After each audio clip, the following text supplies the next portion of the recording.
Good afternoon, Vanakkam and Namaskara, and it's a day of festivities. Today and tomorrow it's Gauri and Ganesha festivals across the South India. So here's wishing you, all our viewers, happy Gauri Ganesha festival as well. Whoever are celebrating, celebrate with good thoughts and happiness as well.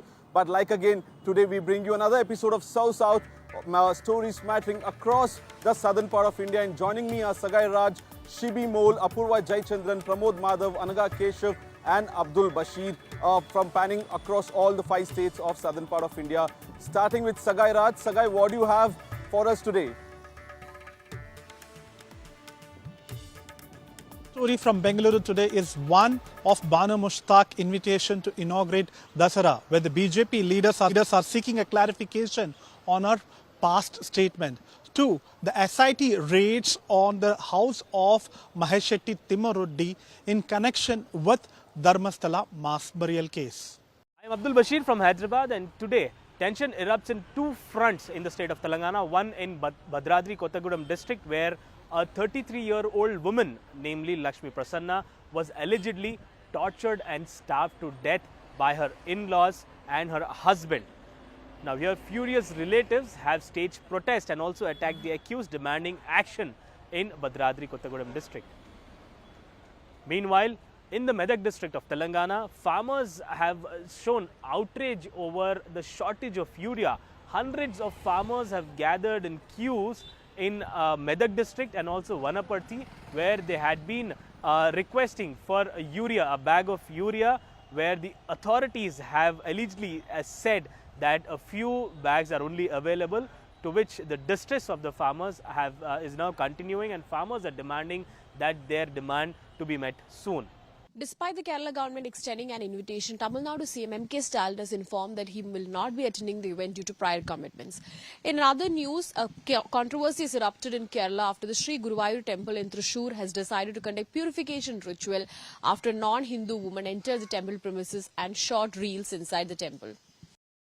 It's yet again a controversy here in Tirumala Tirupati Devasthanams, this time regarding the allotment of land for the Mumtaz hotels there by the Oberoi groups. Earlier on, the Mumtaz hotel was granted and allocated lands nearby Alapiri there, which had started off a controversy, but a recent board decision had stated that the Mumtaz hotel, which was said to be constructed there by Alapiri, was said to be shifted to Tirupati rural as well. But now a controversy has erupted with the former TTD chairman there, Bhumana Karunakar Reddy, claiming that this new allocation of land is nothing but an alleged land scam by the AP government and the TTD board currently. Catch all the more details on the same coming up.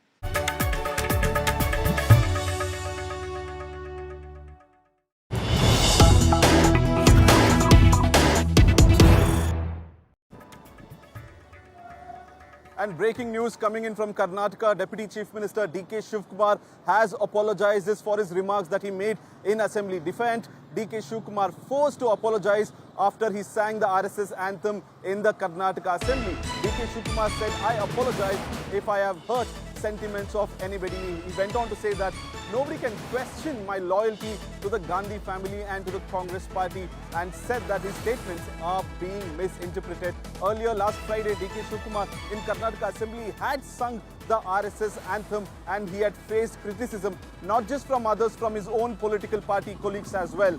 Now he has gone ahead and apologized.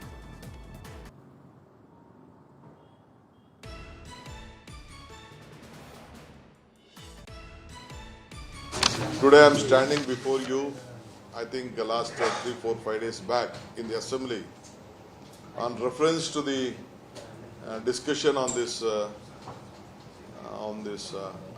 IPL, IPL match issue, to pull a leg to the leader of the opposition, Mr. Ashok. I just 2 or 3 sentences of their prayer.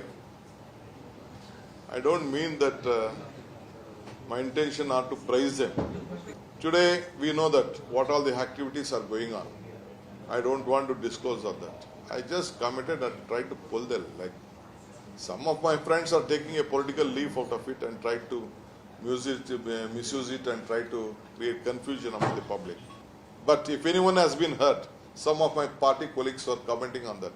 I don't like to be a congressman, and I have a lot of followers and friends across the party line in different political party in the India group. I don't want to hurt anyone. I don't want to hurt their feelings. I would like, if anyone has been hurt, I feel sorry for them. I think I would like to seek apology to all of them. No, first of all, I don't want to comment on that. And second of all, we have the High Command. High Command always see what their leaders are doing or making statements and taking stand on issues like this one. So it is up to our High Command to see. If they feel that this is wrong, then they will definitely ask Shivkumar to answer. And if they think this is just a passing reference and it is at a different context, then they will not bother about this. So I don't want to comment on this. DK Shivkumar जी हमारे कर्नाटक राज्य का एक महान कलाकार है। विधानसभा में क्या बोलना है, बाहर क्या बोलना है, वो तो उस्ताद है। उससे हमको भी सीखना चाहिए, वो अलग बात है। लेकिन जो उस बयान दिया है वो नमस्ते सदा वत्सले बोल चुका है, अब सीरियसली मत लीजिए उसका बात। Let's listen into what DK Shivkumar earlier said in the assembly, which stormed this whole controversy.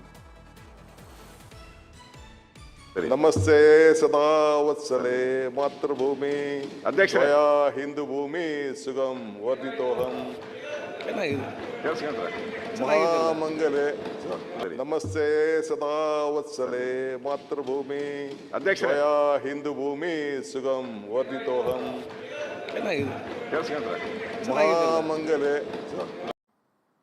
All right, that was DK Shivkumar in the assembly, and joining me now is Sagai Raj from Bengaluru. Sagai, you heard the press conference as well. You were with the Deputy Chief Minister DK Shivkumar. What was his body language like? He said that he's not forced to apologize, but he himself is doing this. Do you think High Command sent a message for asking him to tender an apology, or he did see the media pressure and the public pressure and come out and extend an apology? What do you think?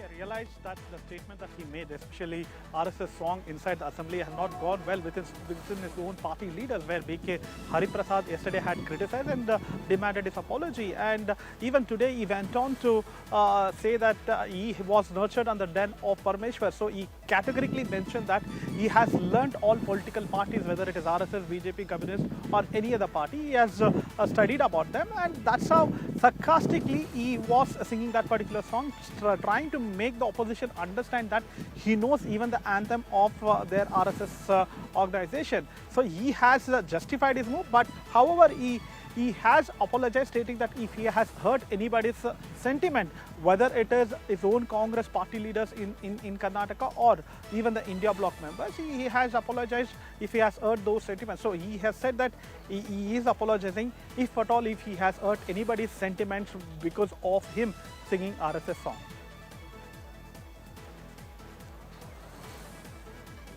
Thank you, Sagai Raj, for bringing us all the details from the press conference. And next up is an exclusive conversation of Telangana Chief Minister Revanth Reddy on what he spoke on DK Shivkumar and the RSS anthem row. Let's listen in.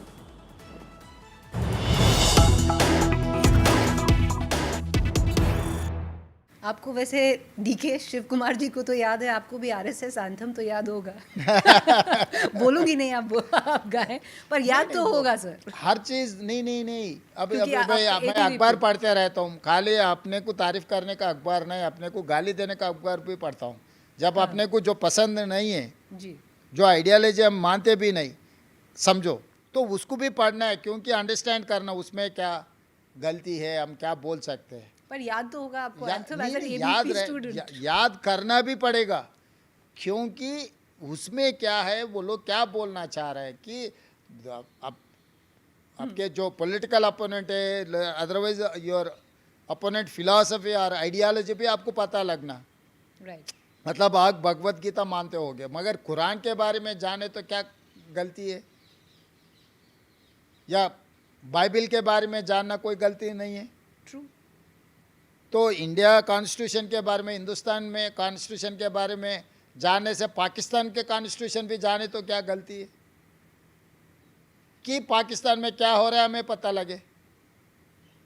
तो RSS का जो भी अंत में जो भी ये DK Shivkumar जी पढ़ के सुना है, कोई गलती नहीं है उसमें। मैं तो नहीं कह रही गलती है, मैं तो बस पूछ रही हूँ कि आपको भी याद होगा। नहीं, याद रहना बहुत ज़रूरी है। आप जो सामने वाले को आप अंदाज़ा करना है तो उसके बारे में सब कुछ पता लगना है। And moving on to our next story from Karnataka, a political row has erupted in Karnataka over Bhanu Mushtaq being invited to inaugurate the Dasara festival in Mysuru. The Congress government decision to invite the renowned writer and activist has sparked a BJP backlash, not just because of Mushtaq's religious beliefs, but also her past comments.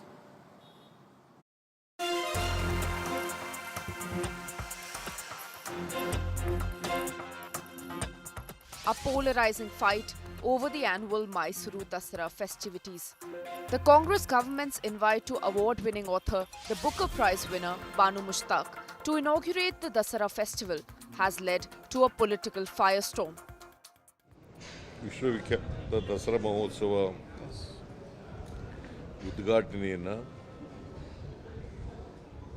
Booker ಪ್ರಶಸ್ತಿ ವಿಜೇತರಾದಂಥ Shrimati Banu Mushtaq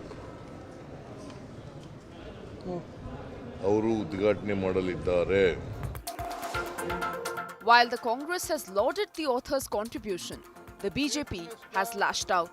Why? Because of statements like these made by the author previously about the Kannada language and the state flag.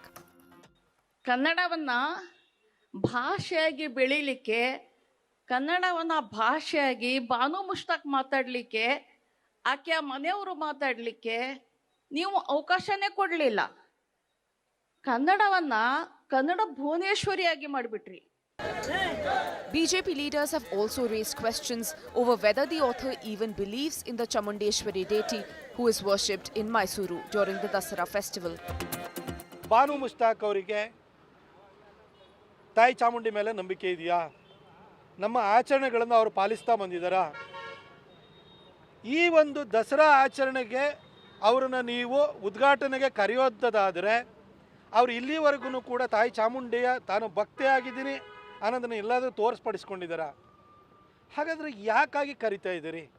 वो चामुंडेश्वरी को मानती है क्या? चामुंडेश्वरी का पूजा करती है क्या? मैसूर दसरा केवल सांस्कृतिक कार्यक्रम नहीं है, वो एक धार्मिक कार्यक्रम है. The Karnataka government, however, has stood their ground, maintaining that this isn't just about religion. ಹಿಂದೆಲ್ಲ ಮಾಡಿಲ್ವಾ? ನಿಸಾರ್ ಅಹಮದ್ ಅವರು ಮಾಡಿರಲಿಲ್ವಾ? ನಮ್ಮ ಈ ರಾಜ್ಯಕ್ಕೆ, ನಮ್ಮ ಸಂಸ್ಥಾನಕ್ಕೆ ದಿವಾನರಾಗಿದ್ದವರು ಯಾರು? ಸರ್ ಮಿರ್ಜಾ ಇಸ್ಮಾಯಿಲ್ ದಿವಾನರಾಗಿದ್ದರು. ನಾವು ಈ ನಾಡ ಹಬ್ಬಕ್ಕೆ ಯಾವ ಜಾತಿ ಧರ್ಮ ಇವೆಲ್ಲ ನೋಡೋದಿಲ್ಲ. ಅನೇಕ ಎತ್ತರದ ಸಾಹಿತಿಗಳು, ಸಮಾಜದ ಮುಖಿಯಾದಂತಹ ವ್ಯಕ್ತಿಗಳು, ಎಸ್ ಎಂ ಕೃಷ್ಣ ಅವರು, ನಿಸಾರ್ ಅಹಮದ್ರವರು, ಸ್ವತಃ ರಾಷ್ಟ್ರಪತಿಗಳು ದಸರಾನ ಉದ್ಘಾಟನೆ ಮಾಡಿದ್ದಾರೆ. Bhanu Mushtaq has reacted to the controversy, saying that while the matter can be seen from different perspectives, the Dasara festival is a part of a culture and she is truly happy to have received the invite. ಈ ದಸರಾ ಉದ್ಘಾಟನೆಯ ಸಂದರ್ಭದ ಆಹ್ವಾನವೇ ನನಗೆ ಬಂದಿದೆ. ಹೀಗಾಗಿ ನನಗೆ ಬಹಳ ಸಂತೋಷದ ವಿಷಯ ಇದು. ಹೀಗಾಗಿ ನನಗೂ ಪ್ರಿಯವಾಗಿದೆ. ನಾನು ಕೂಡ ಇದನ್ನು ಗೌರವಿಸ್ತಕ್ಕಂಥ ಒಂದು ಹಬ್ಬ ಆಗದೆ, ಪ್ರೀತಿಯಿಂದ ಪಾಲ್ಗೊಳ್ಳತಕ್ಕಂಥ ಒಂದು ಹಬ್ಬವೇ ಆಗಿದೆ. A joyous cultural fest has been reduced to a political turf war, this time in Mysuru. Bureau Report, India Today. All right, in an exclusive interview, BJP MP from Mysuru Lok Sabha seat and the royal scion Yaduvir Wadayar has told India Today that while Bhanu Mushtaq has many accolades to her name, the BJP is unsure about whether she shares the same sentiment for the Dasara festival in Karnataka. Listen in.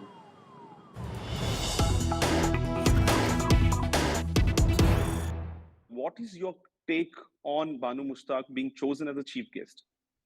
Well, her literary accolades, nobody is in doubt about. And furthermore, as I have mentioned before, she has helped the lot of Muslim women by allowing, or rather advocating for them to be allowed entry into mosques. And she has also, of course, advocated for equal rights for them amongst all other Bharatiya women as well, which are all laudable initiatives.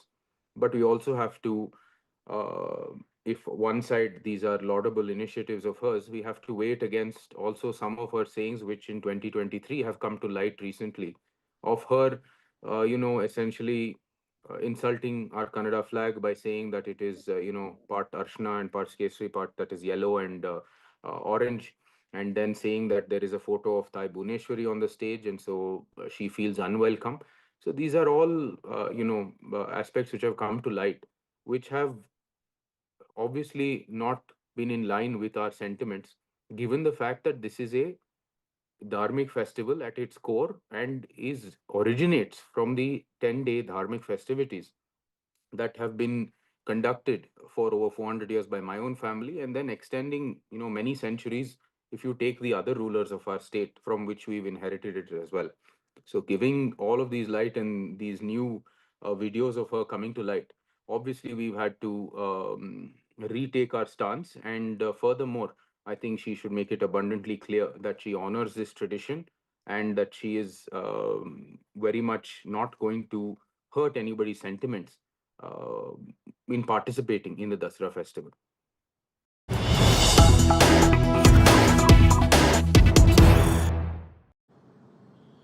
Breaking news coming in from Dharmasthala. Big showdown in the Dharmasthala investigation.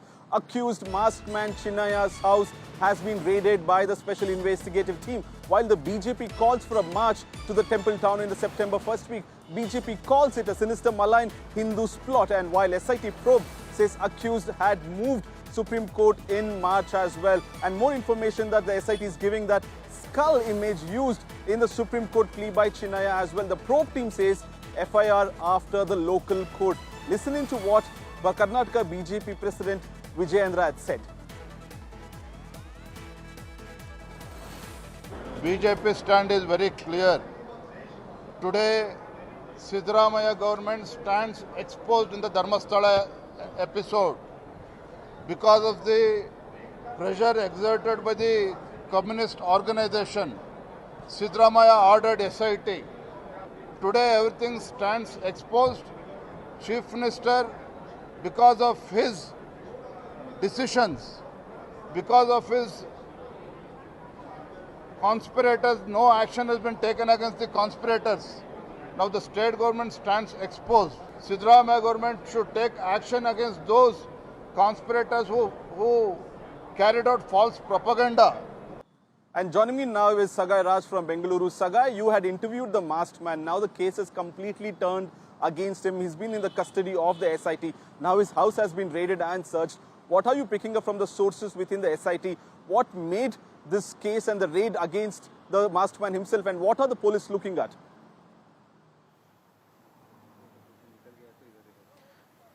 There was contradiction to a statement which he has made earlier when he registered a complaint at SIT, and they could identify that there was a lot of mismatch in whatever he has claimed and whatever is alleging right now. So keeping all these things in the mind, they have taken into custody, and even the court has given a 10 days of custody to him. As a part of the investigation, as a procedure, they have taken Chinnaya, the masked man, to Mahesh Shetty Timarodi's residence, where a masked man was staying all this while, and they are doing a spot inquest as well as an investigation there, where they will be questioning Mahesh Shetty Timarodi, as well as they will also examine all the other documents and other claims that he has made in his statement. Well, thank you, Sagarraj, for bringing us all the latest updates from this raid. And that's it from the Karnataka. And moving on to Chennai and handing it over to my colleague Anaga Keshav.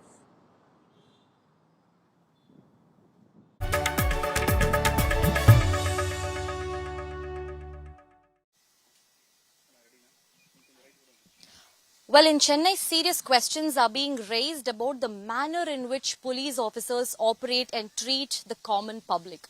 A woman who was only merely feeding the strays outside her home says that she was harassed by the police officers who were on their routine patrol duty. She says that after a point, the police officer named Karthik snatched her phone, made her roam around the streets late in the night for an hour, and until she pled with him for the phone's return, he did not give the phone back. And even to make the things even worse, what he said will utterly shock you. What he said was that harassment happens because women like you roam around freely after 12 a.m. It's a police officer we are talking about who has indulged into this sort of victim blaming. In fact, this particular remark by the police officer has triggered significant outrage in social media, with many really condemning the police officer for his remarks and the way in which he treated two women who were doing nothing but only merely feeding strays outside their home. Let me show you what exactly the police officer said and how he treated those two women who were feeding dogs outside their homes, and then I'll take you straight up to the woman's family to really hear their version of the story. 12 மணிக்கு இப்படி சுத்துறீங்கல, அதனால தான் arrest பண்ண. Super. சரியா? கிளம்புங்க. ரொம்ப நல்லா. நீங்கலாம் போலீஸ். ஆமா, நீ எல்லாம் பப்ளிக். போமா. ஐயோ. 12 மணிக்கு இப்படி சுத்துறீங்கல, அதனால தான் அரெஸ்ட் பண்ண. சூப்பர். சரியா? கிளம்புங்க. ரொம்ப நல்லா. நீங்கலாம் போலீஸ். ஆமா, நீ எல்லாம் பப்ளிக். போமா. ஐயோ. 12 மணிக்கு இப்படி சுத்துறீங்கல, அதனால தான் அரெஸ்ட் பண்ண. சூப்பர். சரியா? கிளம்புங்க. ரொம்ப நல்லா. நீங்கலாம் போலீஸ். ஆமா, நீ எல்லாம் பப்ளிக். போமா. Well, that was the exact clip where he said that harassment happens because people like you roam around late in the night post 12 a.m. I'm joined by Priyadarshini, who is the cousin sister of the woman who was making that video. In fact, her mother was also there at that particular time of the incident, who also got mentally harassed by the police officer. Ma'am, could you please take us through what exactly happened yesterday? What provoked the police officer to take such a tone? What really went down? See, it's not like cops there in that particular area, or no, we have been living there for like all our life, and every single day for so many years my mother have been feeding in the same area, and cops supported us just till 2 days back. And I don't know, nobody knows what really changed on that particular day. They waited for us, and when my mother started feeding, my sister was just coming for her to support my mother, because the previous day another guy approached my mother and mentally harassed my mother not to feed the dogs. So to support my mother if any problem comes, so just to give my mother a moral support, my sister accompanied her. And cops approached, and they did not say at the first, like 12 o'clock you shouldn't be feeding or roaming around. The very first statement was you shouldn't be feeding at all. Because of the feeders, the dogs are roaming around freely in the country, and they shouldn't be existing. That was the cop's statement. When law clearly says How did the police officer treat your mother and your cousin sister? Horribly, because we sent to snatch the phone. Yes, they did. And people keep seeing the video, just whatever was recorded by my sister. And what actually happened was, the horrible thing happened only after the cops snatched my sister's phone. That was not at all necessary at all. What is the necessity of snatching my sister's phone and just keeping them as a hostage for an hour in the beach where it is completely isolated? That was not at all required. If you see or focus on or just telling that 12 o'clock if a woman roams, that is why they are being harassed mentally or whatever, that doesn't matter. So you made sure that two ladies are staying with two cops all alone on that isolated road, and you made sure that she shouldn't be recording the video. That is why you snatched her phone. So what is the proof do we have for whatever the mental torture you made my sister and my mother go through the entire night? Or entire 1 hour of the time, and you made my sister, and you mentally harassed my sister, and you made her cry to get her phone or beg you to give her the phone back. That is not at all fine. So the cops supported us all these days, and suddenly you decided that we shouldn't be feeding. You should have stopped us in the entrance of the beach where you put that barricade, right? So you should have stopped us and told, ma'am, the law is changing, so you have a copy or something with you, so that you can show it to the public. That is something he told after 1 hour of struggling. Right. So, serious questions are indeed being raised about the manner in which these police officers really treat the common public. In fact, when India Today reached out to these police officers, they said only one thing. They brushed off this entire story by even tweaking what the police officers said, despite the fact that this was recorded on camera. They've completely tweaked the facts by saying that the police officer didn't use the word harassment at all. That's the kind of shocking defiance that we are hearing from Tamil Nadu police officers. Time and again, their treatment of the common public has been messy and it has been dismal, really raising serious questions about the way in which Tamil Nadu Police Department operates. Moving on,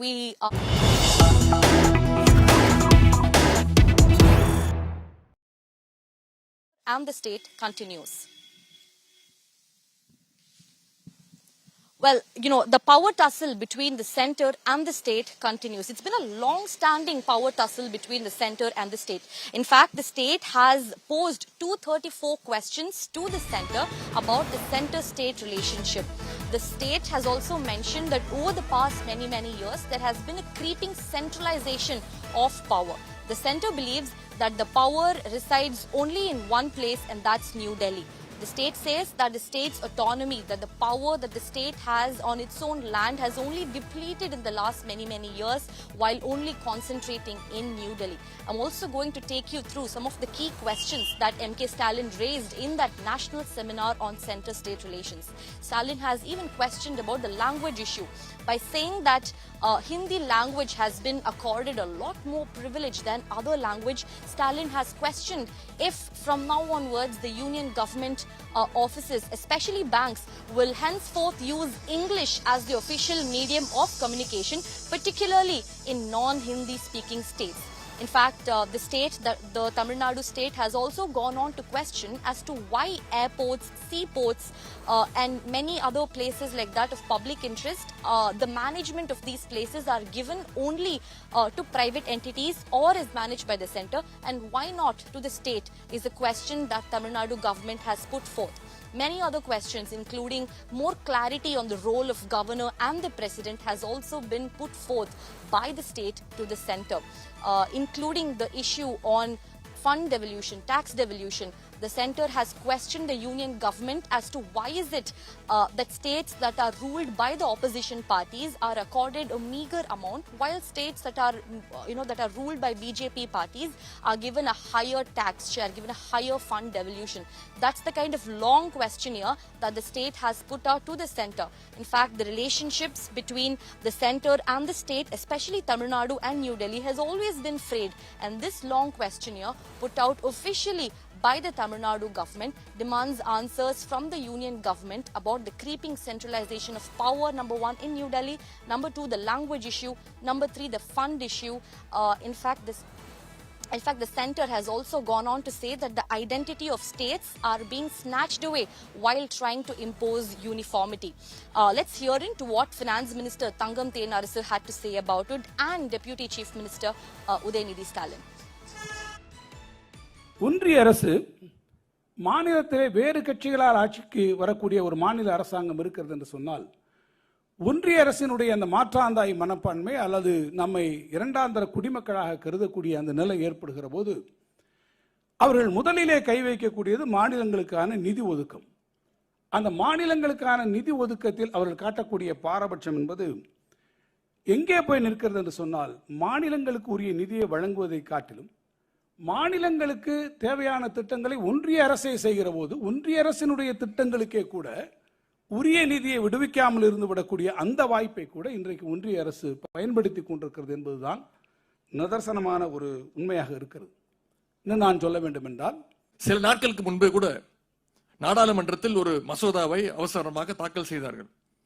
மாநில அமைச்சர்கள் மீதோ ஒரு குற்றத்தை சுமத்தி 30 நாட்கள் அவர்களை காவல் வைத்துவிட்டால் போதும். அந்த குற்றம் நிரூபிக்கப்படும் முன்பே மக்களால் தேர்ந்தெடுக்கப்பட்ட அந்த முதலமைச்சராக இருந்தாலும் அமைச்சர்களையும் நீக்கலாம் என்ற மசோதாவை ஒன்றிய உள்துறை அமைச்சர் அவர்கள் தாக்கல் செய்துள்ளார். இது மாநில அரசுகளுக்கு மட்டுமல்ல, ஒட்டுமொத்த இந்திய ஜனநாயகத்துக்கும் விடுக்கப்பட்டுள்ள ஒரு பகிரங்க மிரட்டல். அந்த மசோதா சட்டமாவதை நம்முடைய முதலமைச்சர் அவர்கள் எந்த காலத்திலும் அனுமதிக்க மாட்டார்கள். Alright, that's about it from the state of Tamil Nadu. Moving on to the state of Telangana. Over to you, Abdul.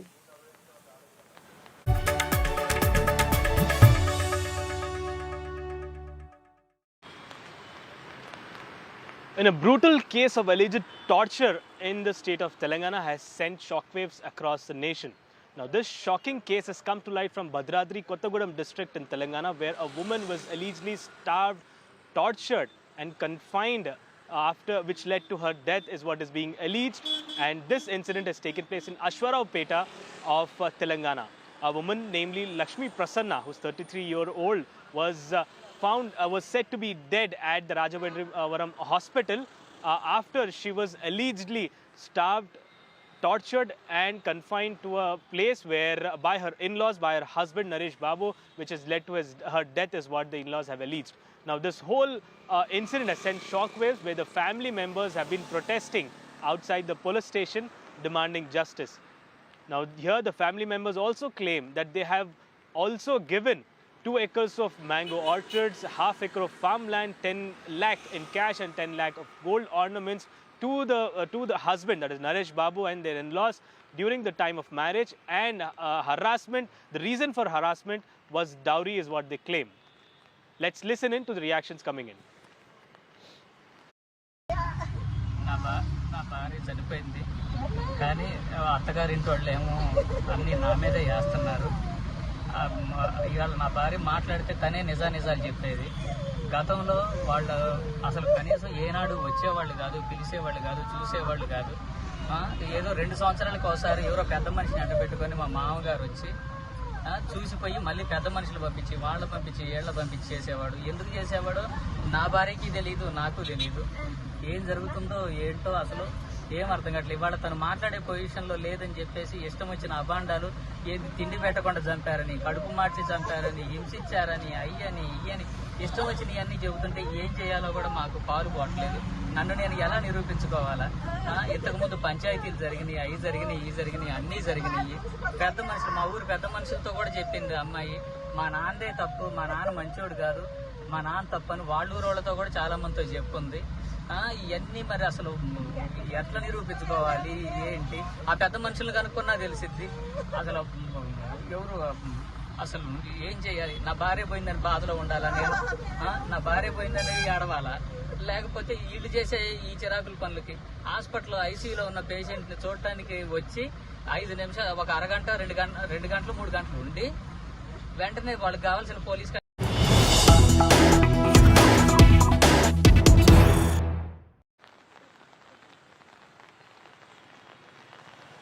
Well, shortage in urea in the state of Telangana is leading to a massive distress in farmers.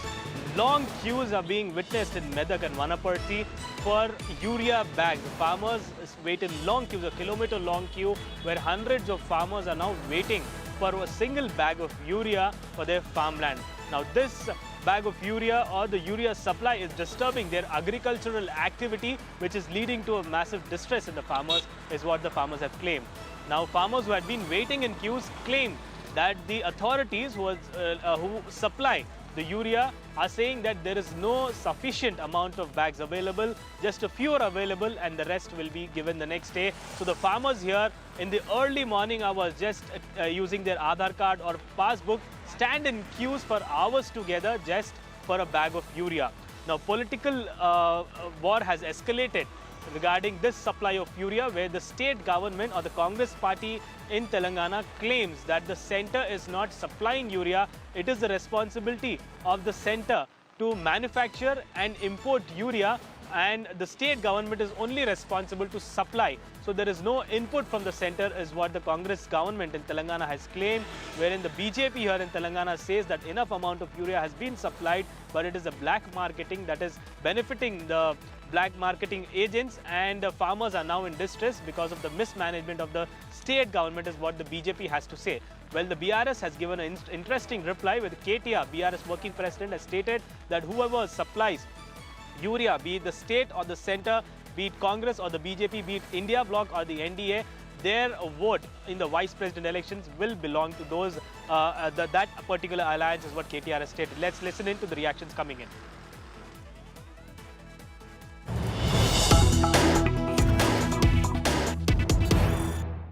BRS जो आपका opponent है state में, वो कह रहा है that we will support whichever, be it NDA or the opposition, whoever gives free urea to the farmers.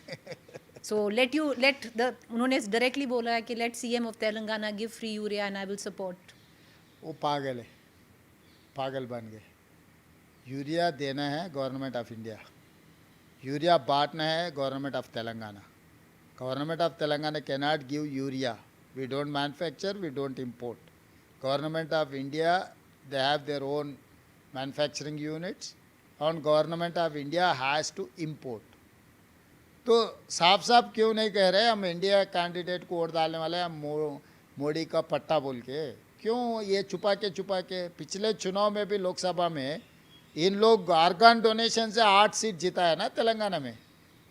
पहली बार BRS party शुरू होने के बाद 20 साल में 2001 to 25 ईयर्स में एक भी सीट नहीं जीता वो पार्टी पार्लियामेंट में. इतना कमज़ोर हो गए. जो क्षेत्र से KCR और हरीश राव दोनों ही वो मेदक पार्लियामेंट क्षेत्र से MLA से, वो सीट भी बीजेपी ने जीत लिए. हरीश राव जो हर बार उन 60-70-1 लाख वोट से जीतते थे उनके असेंबली क्षेत्र से, इस बार बीजेपी को मेजॉरिटी आएगा वो असेंबली में. So basically आप कह रहे हैं that BRS is going to support the NDA. ये anyway, बहाना ढूंढ रहे बस. Well, BRS is a independent party. We are neither part of NDA nor are we part of the India bloc. We are not aligned to either BJP or to Congress. We fought elections in 2014 independently, 2018 independently, in 2023 also independently. So we don't have any bosses in Delhi, other like Congress and BJP. We will take a measured opinion of all of our party seniors, all of our party senior leaders. We will take their opinion, consult, and then possibly take a decision closer to the election date. But one thing I do offer both Congress and BJP, क्योंकि आज shortage है urea का, fertiliser का तेलंगाना में, और 70 लाख से ज़्यादा farmer इंतज़ार में हैं कि कब मिलेगा यूरिया. तो मैं उम्मीद करता हूं कि बीजेपी और कांग्रेस भी इस बारे में कुछ बोलेंगे, और मैं एक ऑफर भी देना चाहता हूं उनको. आज यहाँ पे 2-2.5 लाख मेट्रिक टन यहाँ पे यूरिया चाहिए तेलंगाना में. अगर राहुल गांधी जी या मोदी जी आके बोलते हैं कि मैं सितंबर 9 तारीख के अंदर आपके यहाँ पहुंचा दूंगा 2-2.5 लाख मेट्रिक टन यहाँ के किसानों के लिए, हमारे वोट उनको दे देंगे. जो भी आगे आके बोलेंगे उनको दे देंगे. Well, that is it from Telangana for today. Moving on to next story from Kerala, Shibi Mol gets us more details. Over to you, Shibi.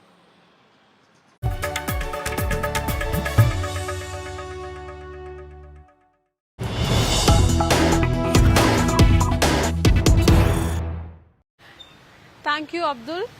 Well, a controversy has erupted in Kerala after the Sri Krishna temple in Guruvayur Sri Krishna temple decided to conduct a purification ritual after a non-Hindu woman entered the temple premises and washed her feet at the pond inside the temple.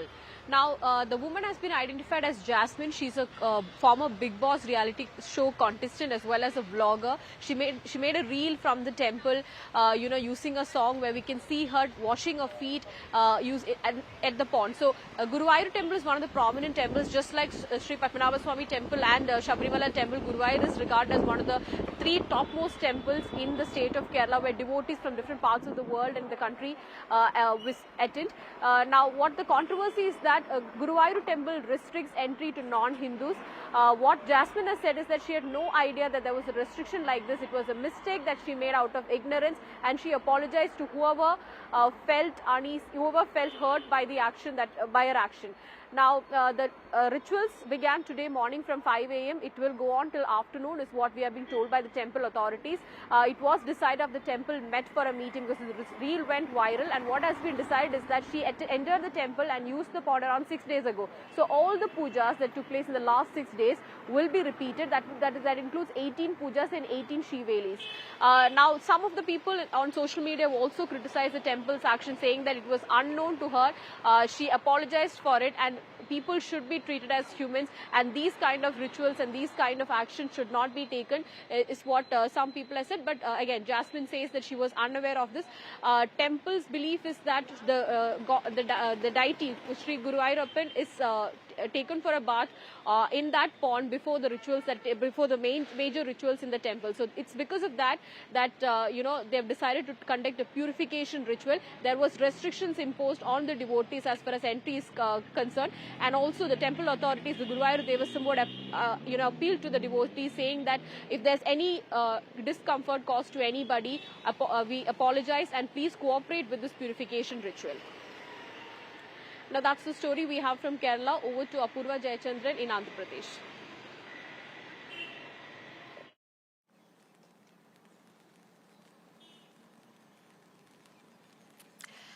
Thank you, Shibi. In fact, from Andhra Pradesh, we have a controversy that has now come up here regarding the Tirupati Tirumala Devasthanams.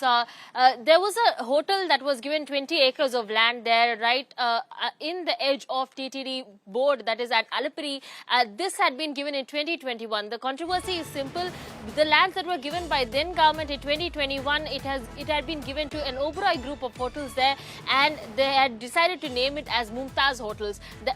Since the NDA government had come into power in Andhra Pradesh, there had been several talks that had come up, protests that had erupted regarding the name of the hotel that was cited to be constructed there, Oberoi Hotels, which was contrasting Mumtaz Hotels there at Alapuri.